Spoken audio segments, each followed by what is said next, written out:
안녕하세요. 저는 돌싱녀로 돌아온 30대 초반의 지방 사는 여성이에요. 남자 보는 눈이 없다는 말, 혹시 그 말에 공감하신 분이 여기 있으실까 모르겠지만, 저에게 이 말은 뼈아픈 이혼의 기억이기도 해요. 아, 그리고 한 가지 더. 부모가 반대하는 결혼은 하는 게 아니다라는 말도 저에게는 참 아픈 말이기도 해요. 저의 결혼을 아버지가 무척 반대하셨거든요. 저와 남편은 동갑내기로 친구들의 소개로 만나게 됐어요. 남편은 제조업 종사자였고 저는 네일샵을 운영 중이었어요. 저는 어릴 때부터 공부보다는 미용에 더 관심이 있었고 그 때문에 대학교 진학은 포기했었어요. 남편은 대학교는 나왔고요.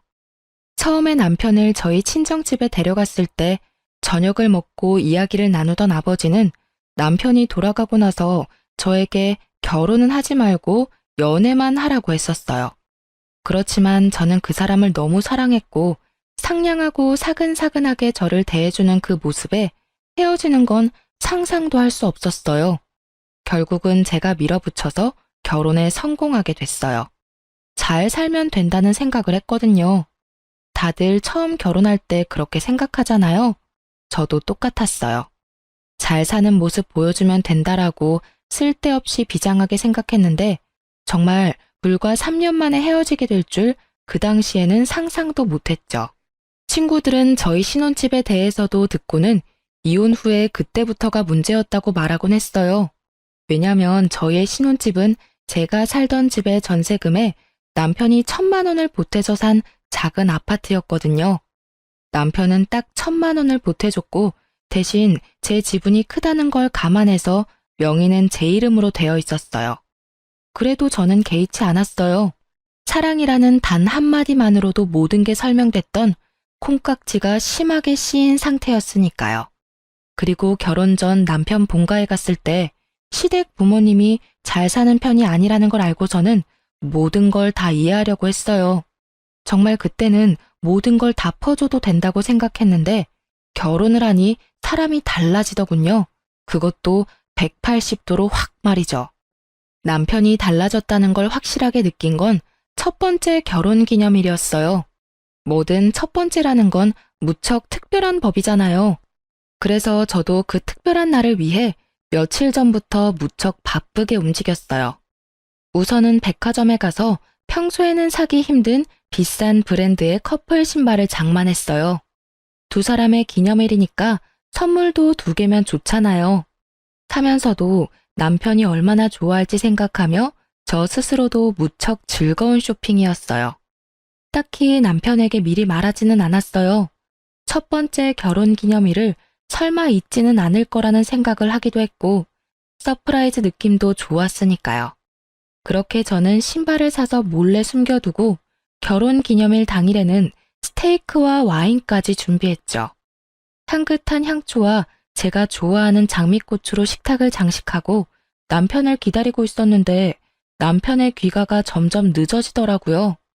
결국은 전화를 하지 않으려고 했던 저는 걱정 반 짜증 반으로 남편의 전화번호를 눌렀죠. 남편이 전화를 받는 순간 주변에 왁자지껄한 소리가 확 귀를 파고들더군요. 순간 제 머릿속을 차지하고 있던 반틈의 걱정이 순식간에 날아가 버렸어요. 남편에게 말을 건네는 제 목소리가 제가 생각해도 차갑게 굳어있을 정도였으니까요. 어디야? 아, 나 지금 친구들이랑 놀고 있지. 오늘 좀 늦게 들어갈 것 같은데 내일 해장국이나 좀 끓여놔줘. 제가 화난 건 전혀 생각하지도 않은 남편의 밝은 목소리에 저는 더 열이 받았어요. 너 오늘이 무슨 날인지 잊어버렸어? 그렇게 물으면서도 저는 머릿속으로 왜 이렇게 중요한 날을 잊어버린 거야 하고 생각하고 있었어요. 그런데 오늘? 결혼기념일 맞지? 내뱉으려고 미리 머금었던 말들이 그 말에 다시 목구멍 안으로 쑥 밀려 들어가 버렸어요.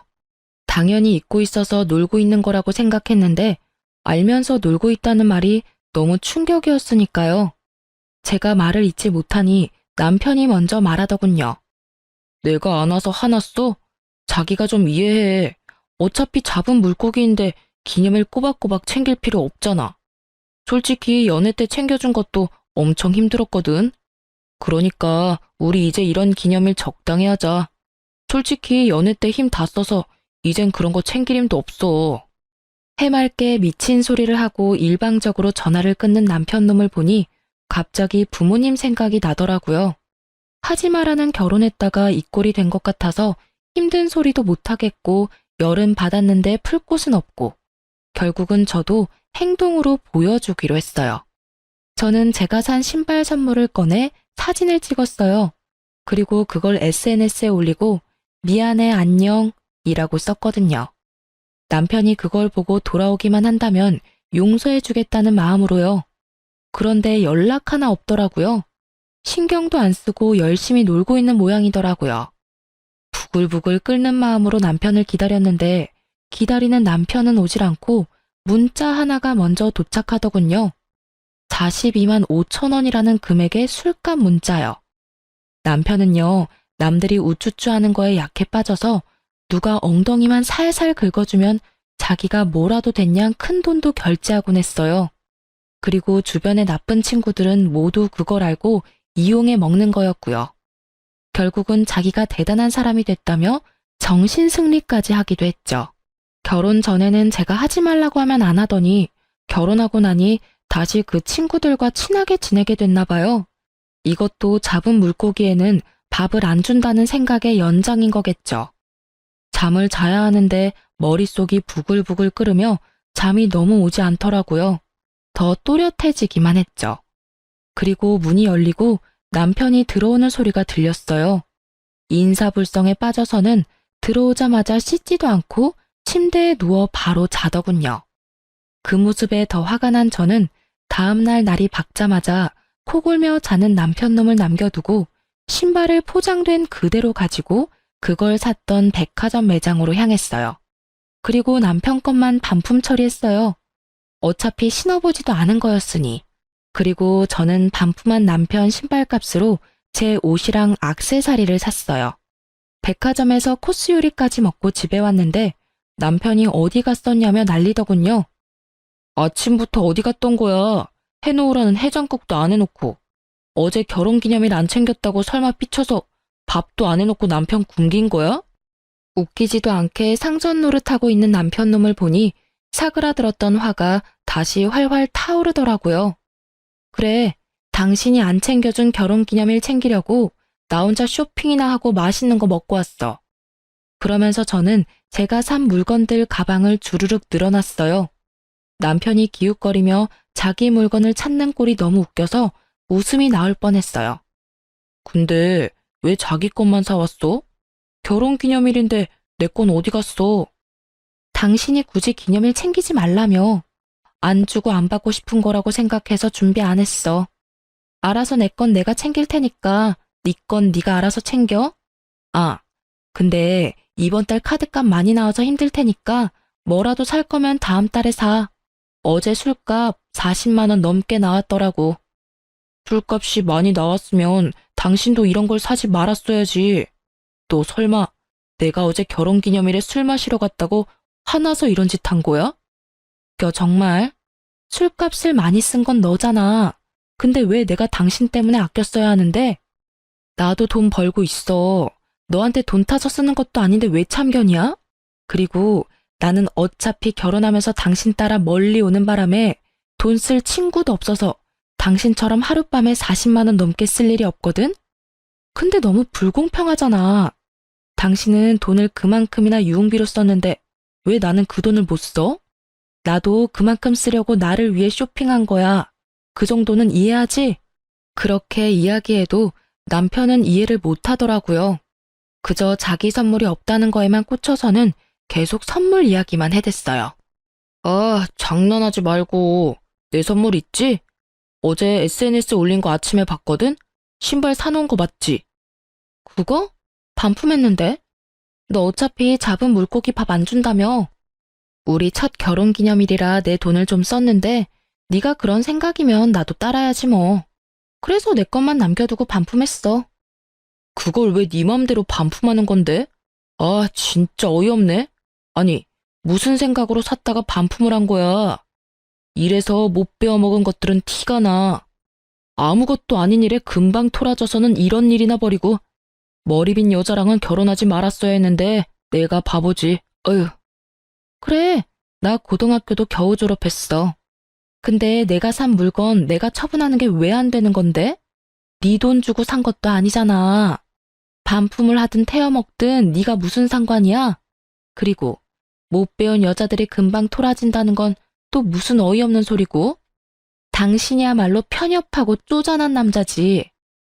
오히려 저를 깔아내리며 상식 이하의 여자로 만드는 남편을 향해 분노로 가득 차 소리쳤어요.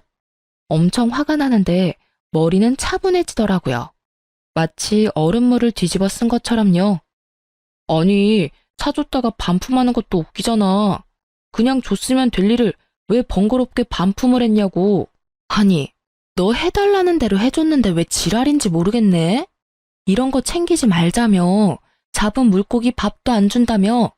나도 똑같이 하겠다니깐? 걱정하지 마. 앞으로도 쭉 그렇게 안 챙겨줄 거니까. 생일도 각자 알아서 챙겨. 알았지?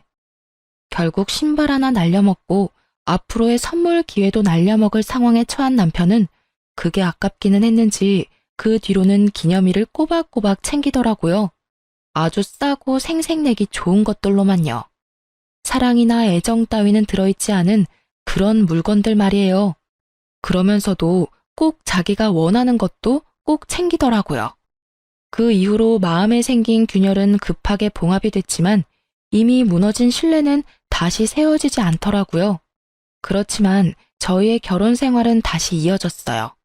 그 정도 싸움으로 이혼을 결정하는 사람은 없잖아요. 이때는 그저 남편 놈의 나쁜 면을 하나 정도 알게 됐다는 느낌 정도였거든요. 그런 저를 이혼 생각에 빠지도록 만든 건 그로부터 2년이 되지 않던 어느 날의 일이었어요. 그때는 저희 아버지의 환갑이 곧 다가오고 있을 때였어요. 저희 아버지는 형제가 5이었는데 아버지 위로 두 큰삼촌은 환갑이 되기도 전에 돌아가셨거든요. 그래서 저희 가족에게 환갑은 무척 중요한 행사이기도 했어요. 게다가 그 다음 해에는 시부의 칠순 잔치도 있었기에 남편과 함께 저희는 3년이 다 되어 가도록 돈을 모으고 있었어요. 각자 30만 원씩 돈을 내서 총 60만 원을 한 달에 모았으니까 그 당시에는 2천만 원에 가까운 돈이 저금되어 있었어요. 그리고 그렇게 아버지 환갑을 며칠 앞둔 날 갑자기 시부모님께서 해외여행을 떠나신다고 연락이 왔더라고요. 저는 갑작스레 여행 간다는 연락이 와서 당황했어요. 그 전에 남편이나 시댁에서 말해줄 거라고 생각했는데 당일날 알게 됐거든요. 그래도 두 분이 노후를 잘 보내고 있구나 하는 생각으로 평범하게 지내려고 했는데 그 뒤로 두 분이 단톡방에 올리는 사진들이 무척이나 심상치 않더라고요. 비싸 보이는 침실의 모습과 음식들의 사진, 그리고 무엇보다 배경이 바닷가라는 것을 보고 그제야 두 분이 크루즈 여행을 갔구나 하고 생각을 했던 거죠. 호화로운 모습을 보니 한 사람당 돈 1,000만 원은 깨졌겠구나 하는 생각을 잠시 했는데 불현듯 그 큰 돈이 어디서 났을까 하는 생각이 떠오르더라고요. 시댁이 원래 그다지 부유한 집안은 아니었거든요. 콕 집어 말하자면 돈을 악착같이 아끼며 사시는 분들이라 저렇게 비싼 것들을 살 성격도 못 되시는데 말이죠. 여행이라면 관광버스에 10,000원 주고 가는 것만 생각하시던 분들인데 갑작스러운 크루즈 여행이라니. 게다가 옷도 다 새로 사서 입었는지 무척 비싼 옷을 입고 있더라고요. 저는 순간 쎄한 느낌이 등골을 스치는 걸 느꼈어요. 시부모가 로또에 당첨된 게 아니라면 무슨 일이 생긴 게 틀림없다는 생각으로 남편에게 조심스레 물어봤어요. 근데 당신 시댁 어른들 무슨 돈이 있으셔서 크루즈 여행을 가셨을까? 평소에는 비싼 음식 먹기만 해도 경기를 하시는 분들이시잖아. 아, 그거? 내가 돈 좀 보태드렸어. 명색이 아들인데 이럴 때 효도 좀 해야지. 안 그래? 아버지 칠순도 얼마 안 남고 해서 말이야. 저는 그 말에 화가 났어요. 그렇지만 뭐라 할 수는 없었어요. 자기 부모님 여행 보내드리는데 자기 돈 보태는 거 제가 뭐라고 할 수 있는 상황이 아니잖아요. 그렇지만 우리는 부부고 서로 경제권을 완전히 묶은 건 아니지만 큰돈 들어가고 나가는 거는 서로에게 알리는 게 좋잖아요. 그래서 제가 남편에게 한마디 했어요. 부모님 여행 보내드리는 거 나도 찬성이긴 한데 그렇게 큰 돈 쓸 거면 미리 나한테 말 좀 해줘야 하지 않아? 게다가 여행 가시는 걸 당일날 아는 것도 좀 그렇고 그런 건 미리 좀 말을 해줘. 어차피 다시 모으면 되잖아. 금방 돈 모았는데 또 금방 모이겠지. 그 말에 저는 잠깐 머리가 멈췄어요. 제가 뭘 들은 건가 싶었거든요. 다시 모으자니 뭘? 재차 확인하는 제 모습에 남편은 태연스럽게 말하더라고요. 우리 한 달에 30만 원씩 총 60만 원씩 모으던 거 있잖아. 그 돈으로 크루즈 여행 티켓 끊고 옷도 사드렸지. 비싼 데 가면 비싼 옷도 입어줘야 하니까. 그 말은 우리가 모았던 2천만 원을 시부모 크루즈 여행에 보탰다는 말이었어요. 저는 완전 빡쳐서 남편에게 꽥 소리를 질렀어요. 그 돈을 왜 네가 멋대로 써? 그건 네 돈이 아니라 우리 돈이야. 너랑 내가 모은 돈. 너 그거 얼마나 썼어? 통장에 있는 돈 다 썼어. 야, 쪼잔하게 그딴 걸로 이렇게 화내는 거 좀 아니지 않아? 쪼잔? 말 그따위로 할 거야? 우리 아버지 환갑이 곧 내일 모레야. 어떻게 할 건데? 그때 드리려고 악착같이 모은 돈을 네가 왜 다 날려? 너 말 이상하게 한다. 무슨 돈을 다 날려? 넌 시댁에 쓴 돈도 날렸다고 하는 거야? 어이구, 그러면서 자기 부모님 환갑은 얼마나 챙기는지. 어차피 환갑 요새 중요하지도 않은데 그냥 넘어가면 될 일이지. 뭘 그렇게 목숨 걸듯 이야기하고 난리야? 뭐가 그리 당당한지 얼굴 빳빳하게 쳐들고 저한테 한 소리 하는 남편놈의 얼굴에 진짜 돌아버리겠더라고요. 내가 분명히 말했잖아. 우리 큰아버지들 다 환갑되기 전에 돌아가셔서 우리 집에서는 환갑도 중요하다고. 아니, 이렇게 네 멋대로 살 거면 결혼은 왜 했어? 이딴 식으로 행동할 거면 우리 이혼해. 이혼? 나는 절대 이혼 못해. 아니지, 안 해. 내가 도대체 뭘 그렇게 잘못했길래 이혼 이야기까지 하는 건데? 내가 못할 말을 했어? 나쁜 말을 했어? 이혼하면 내가 힘들까? 네가 힘들까? 뭘 알고나 떠들어야지. 무식하면 용감하다더니 네가 딱 그 꼴이야. 배운 게 없으면 가만히나 있던지 쓸데없이 나대고 난리야. 나는 너처럼 돈밖에 모르는 여자 딱 징그러워. 완전 과대망상 환자 아니야? 아니, 그 돈 좀 썼다고 이런 식으로 사람을 몰아? 남편놈의 그 말이 저에게는 진짜 인연 끊자는 식의 막말로밖에 들리지 않았어요.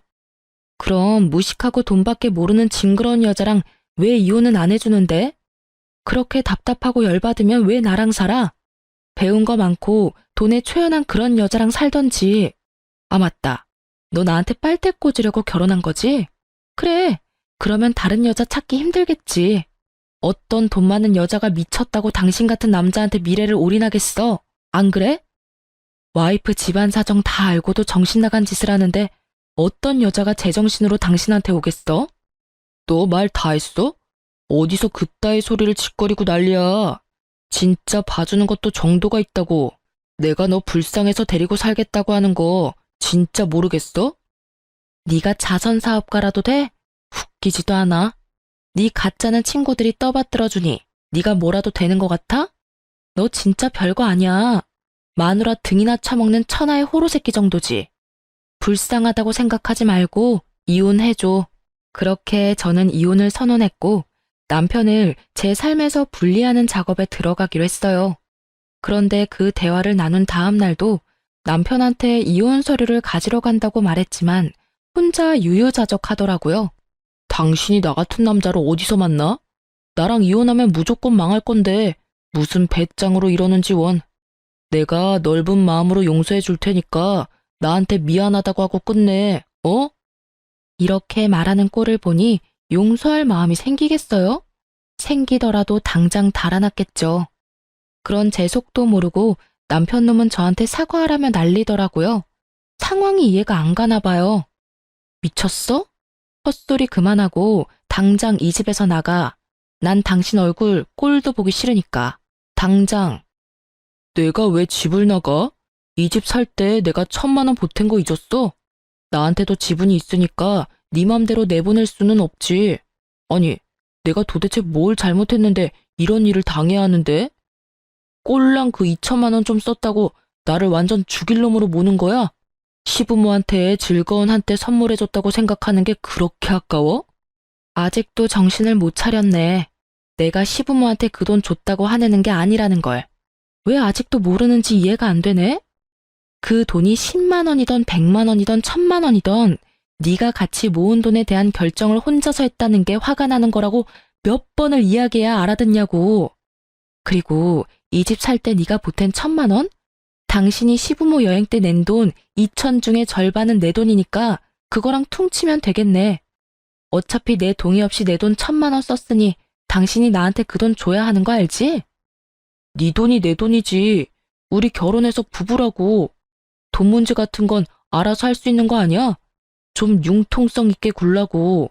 이렇게 꽉 막힌 여자였어, 너? 내가 막혔냐? 네가 막혔지. 아우, 이런 것도 남편이라고 데리고 살았던 내가 정말 대단한 사람이지. 나가. 나 진짜 당신 얼굴 보고 싶지도 않으니까. 저는 남편에게 소리를 질렀지만 남편은 꼼짝도 하지 않더라고요. 유유자적 쇼파와 한몸이 되어 느긋한 그 모습을 보니 너무 화가 나더라고요. 그렇지만 힘에서 이길 수 없으니 다른 방법을 찾아내기로 했어요.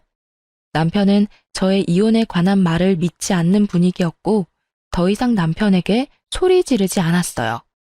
다음 날 아침 남편은 평소대로 회사를 갔어요. 저는 그때 남편의 짐을 부랴부랴 챙기기 시작했어요. 화장실에 있던 칫솔 하나까지 싹 다 챙긴 저는 점심때쯤 이삿짐 용달업체를 불렀어요. 그리고 남편 짐을 다 챙겨서 시댁으로 보냈죠. 그리고 마지막으로 집의 도어락을 싹 바꿨어요. 비밀번호뿐만이 아니라 기종까지 바꿔버렸어요. 남편의 흔적이 없으니 마음이 너무 편하더군요. 그렇게 저는 하루 가게를 쉬고 집에서 시간을 보냈어요. 저녁이 되니 남편에게 전화가 오더라고요. 문 앞에 있는 걸 알고 있었으니 전화는 받지 않았죠. 남편은 비밀번호를 눌렀지만 문이 열릴 턱이 있나요? 그런데 남편이 도어락을 해제하려고 기사를 불렀더라고요. 문 밖에서 기사가 남편과 이야기를 하는데 제가 소리를 질렀죠. 기사님, 집에 사람 있으니 도어락 열지 마세요. 문 열어주시면 주거 침입죄로 신고할 거거든요. 그리고 옆에 있는 남자분께 여기 더 이상 네 집 아니니 시댁으로 가라고 전해주세요. 제 말에 밖에서 소리가 나더니 결국 기사가 돌아간 듯 하더라고요. 남편은 집에 들어오지 못한 채 밖에서 고래고래 고함을 질렀죠. 야, 문 안 열어? 지금 장난치는 거야 뭐야? 빨리 열어. 열셀 때까지 안 열면 진짜 너 험한 꼴 볼 줄 알아? 이 무식한 여자야. 문 열 생각 없고 짐은 하나도 빠짐없이 시댁에 보냈으니 거기서 지내. 이혼 서류는 내일 보낼게. 장난쳐? 당장 문 열라고. 네가 뭔데 집 문을 걸어 잠궈? 고래고래 소리를 지르던 남편 놈은 옆집 사람의 항의에 결국 꼬리 내리고 시댁으로 가더군요. 저는 속이 시원하더라고요. 남편 놈 얼굴 안 보는 게 어찌나 속이 시원하던지. 다음 날 저는 이혼 서류도 시댁에 보냈어요. 시부모님이 안 계시니 그 사이에 해결할 생각이었죠. 그런데 며칠 뒤 크루즈 여행에서 돌아온 시모가 저에게 전화를 했어요. 얘야, 여기 무슨 서류가 왔는데 이혼 서류라고 하는구나. 혹시 너희들 무슨 일이 있니? 우리 집에 아버 모시며 짐까지 다 보내놓고 여기서 회사를 다니고 있으니 대관절 이게 다 무슨 일이야? 어머님, 이런 말씀 드리기 전에 해결하려고 했는데 그 사람이랑 저 이혼하기로 했어요. 지금은 저만 이혼을 원하는 상태고 남편이 계속 거부하면 소송할 거고요. 왜 갑자기 이혼을 해? 너희 그렇게 잘 지내놓고선. 시모의 놀란 목소리가 들렸어요.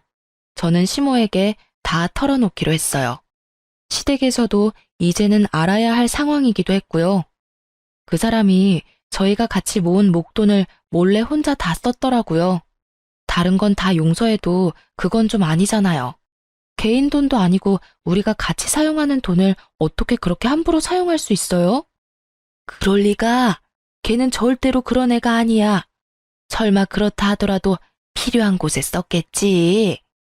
필요한 곳이기는 했죠. 두 분 호화 크루즈 여행 갈 때 쓴 돈이 그 돈이거든요. 저도 두 분 여행 보내드리는 거에 불만은 없어요. 그런데 사용할 거라면 최소한 미리 저한테 이야기라도 해야 하지 않나요? 그런데 저는 어머님이 사진 보내기 전까지 여행 가는 거에 대해 아무것도 몰랐어요.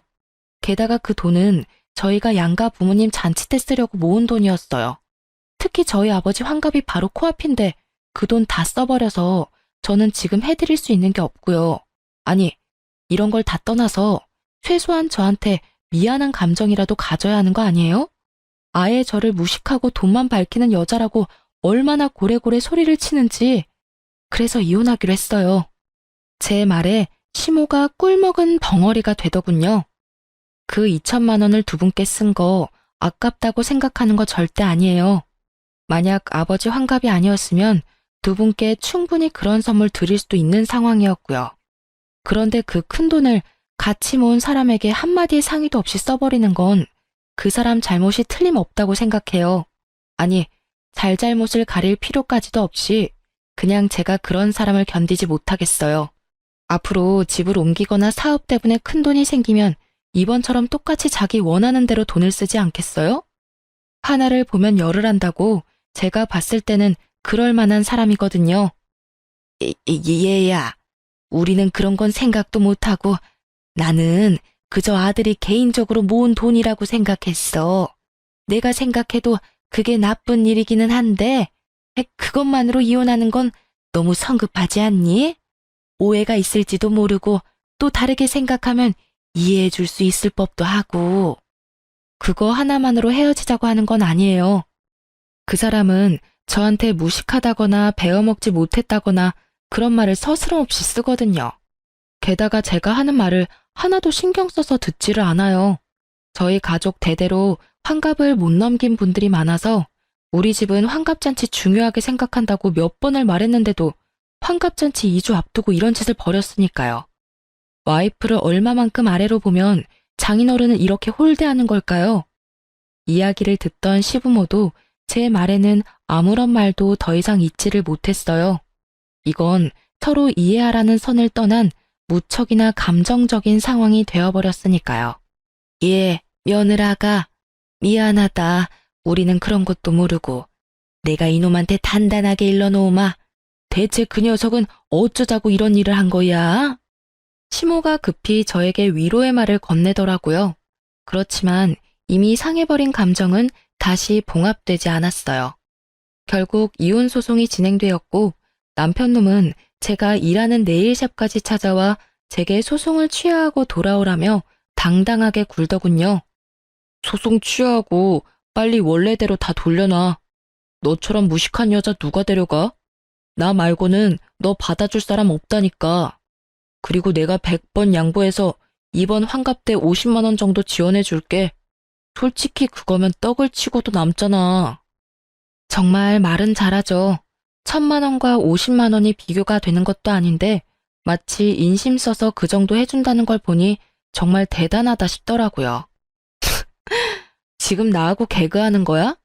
2천만 원을 가져다가 홀라당 해먹고는 고작 50만 원을 준다고? 너한테는 그게 상식이야? 어떻게 눈 하나 깜빡 안 하고 그런 미친 소리가 나와? 그리고 내가 많이 배우지 못한 건 맞지만 네가 인간이 덜 된 놈이라는 건 잘 알겠어. 넌 뭘 그렇게 많이 배웠길래 남이 모은 돈까지 말도 없이 쓰는 미친 짓거리까지 배운 거야? 미친 짓거리? 이게 사람이 봐주니까 눈에 뵈는 게 없지? 나 오늘 여기서 계속 죽치고 있을 거니까 알아서 해. 네가 소송 취하해줄 때까지 나 안 나가. 남편놈은 대기석 의자에 널브러지듯이 앉아서는 눈까지 감고 팔짱까지 끼고는 모르쇠로 운운하며 앉아있더라고요. 웃기지도 않네. 그렇게 대단한 님께서 왜 나 같은 별 볼 일 없는 여자랑 이혼을 못해서 그렇게 난리야? 혹시 집 때문에 그런 거야? 아니면 또 돈 모아두면 다 가져가려고 그런 거야? 짐작하는 곳이 너무 많은데 다 나쁜 이유들 뿐이라서 나는 이혼 소송 취할 이유가 없는데. 저는 남편놈을 향해 쏘아붙였어요. 정신 나간 헛소리를 실실 하는 거 보니 진짜 실성이라도 했나 싶었거든요. 제 말을 듣고도 들은 척도 안 하는 남편놈을 보고 제가 말로 해서는 안 될 것 같아서 그 길로 친오빠들에게 전화해서 저의 네일샵으로 불렀어요. 남편놈이 남의 영업장에서 일을 방해하고 있다가 들어오는 오빠들의 모습에 그나마 정상적인 모습을 취하더군요. 이 양반이 또 여기서 이러고 있네. 당장 여기서 나와. 남의 가게 영업 방해하지 말고. 오빠 셋이 그놈 앞에서 으름장을 놓는데도 철면피를 쓴 이 남자는 더욱 뻔뻔하게 굴더라고요. 아니 형님, 저희는 아직 결혼한 사이예요.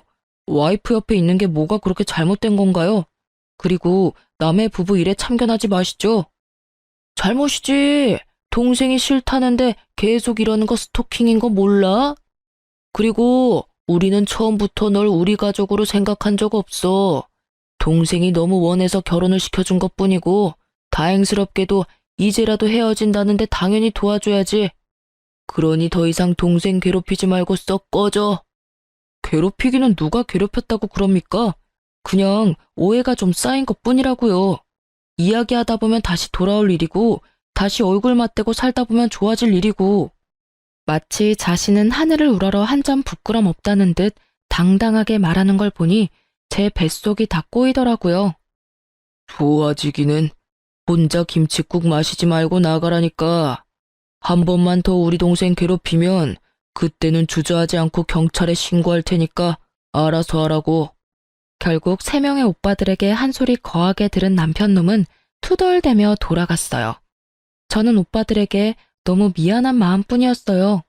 그렇지만 오빠들은 역시 제 편이더라고요. 저 자식 또 오면 우리한테 전화해. 어차피 우리 다 근처에 있잖아. 우리 없으면 아버지 불러도 되고. 아빠는 너무 미안해서 못 불러. 그렇게 반대하는 결혼했었는데 이제 와서 도와달라고 하는 것도 죄송스럽고.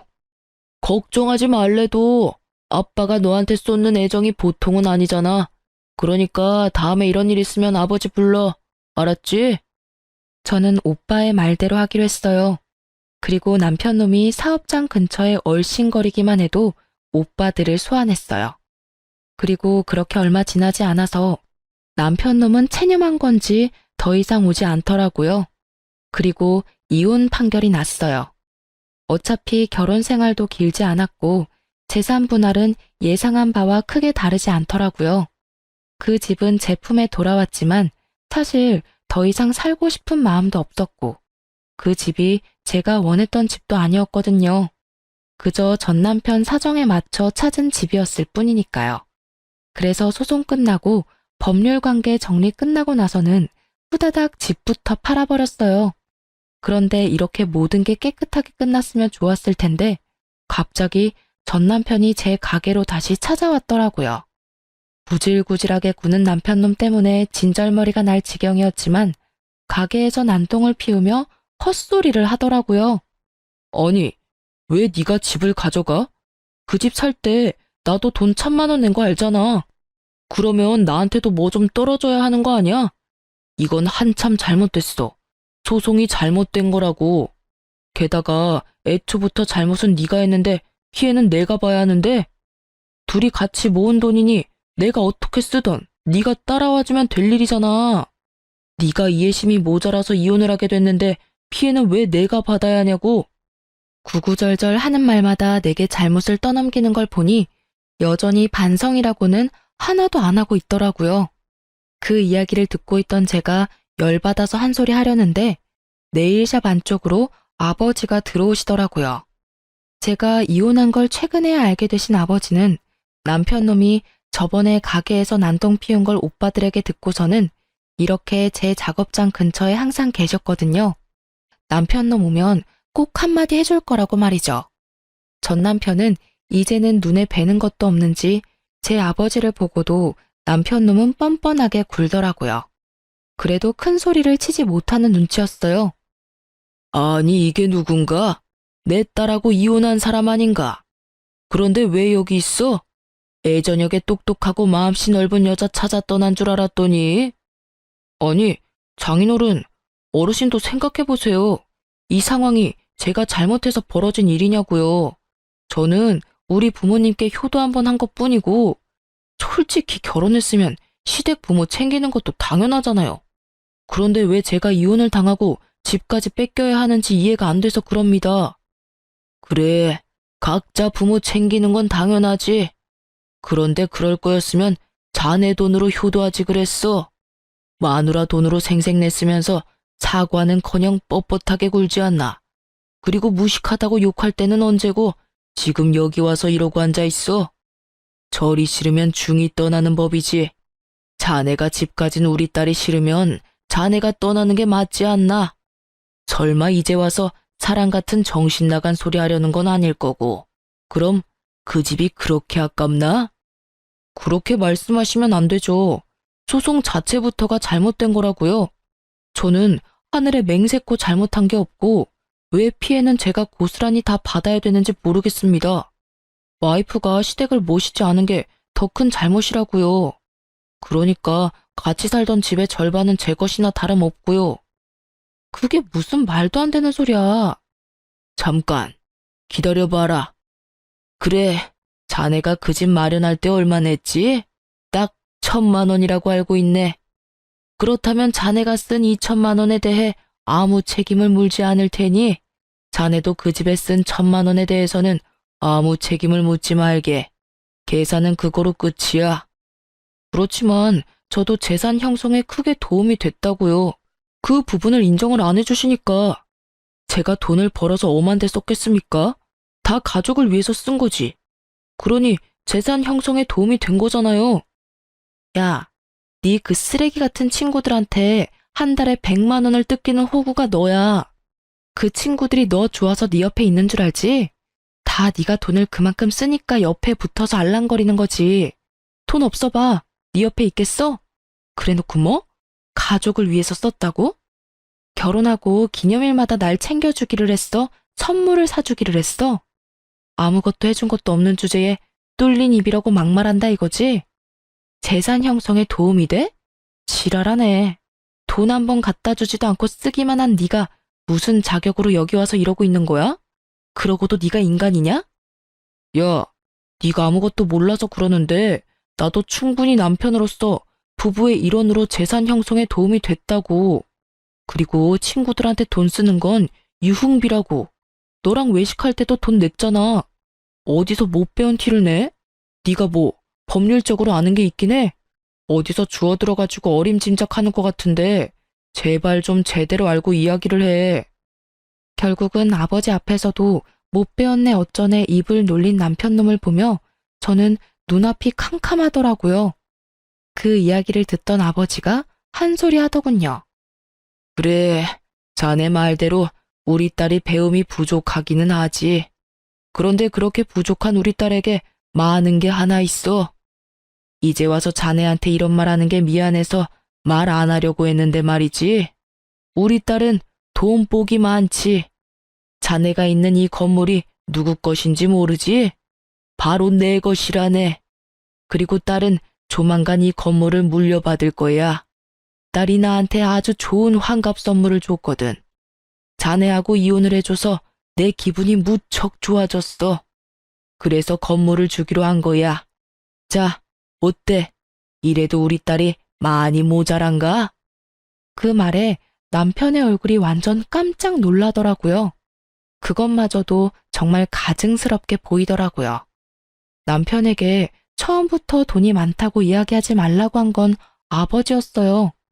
남편의 허세가 보이니 혹시라도 집에 돈이 있다는 말은 하지 말라고 하셨거든요. 최소 5년 동안 사람 됨됨이를 봐가며 이야기하자고 하셨는데 결국은 5년도 되기 전에 이혼을 해버리게 됐으니 새삼스레 아버지한테 죄송하고 남편놈의 저런 성향을 못 알아본 제가 밉더라고요. 왜 그 말을 먼저 안 했어? 그랬으면 이렇게 화내고 난리칠 일 없었잖아. 그리고 솔직하게 그만큼 돈 있으면 2천만 원 그깟 돈 내가 알아서 쓴 것도 이해해 줄 수 있는 거잖아. 아, 다 됐고 이건 진짜 내가 용서해 줄게.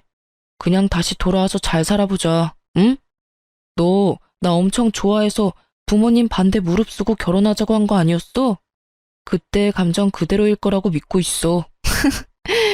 그때의 감정, 이미 너한테 가지고 있던 정이란 정은 다 떨어지고 없어. 왜? 아버지가 건물 주고 내가 그 건물 물려받을 사람이니까 아깝니? 뻔뻔한 것도 정도가 있지. 네가 쓴 그 돈에 우리 아버지 환갑 여행 비용도 있었다는 걸 알면서도 네가 뻔뻔하게 우리 아버지 건물을 욕심내? 내 눈에 흙이 들어와도 너랑 재결합할 일은 없어. 얼굴도 보고 싶지 않은데 너랑 무슨 재결합이야? 지금 당장 경찰에 신고 안 하는 것만으로도 넌 나한테 고마워해야 할 상황이라고. 제가 하는 말에 뻔뻔했던 남편놈의 낯짝이 결국에는 무너지더라고요. 울며 불며 매달리는 게 아니라 이 와중에도 저희 아버지 눈치를 보더라고요.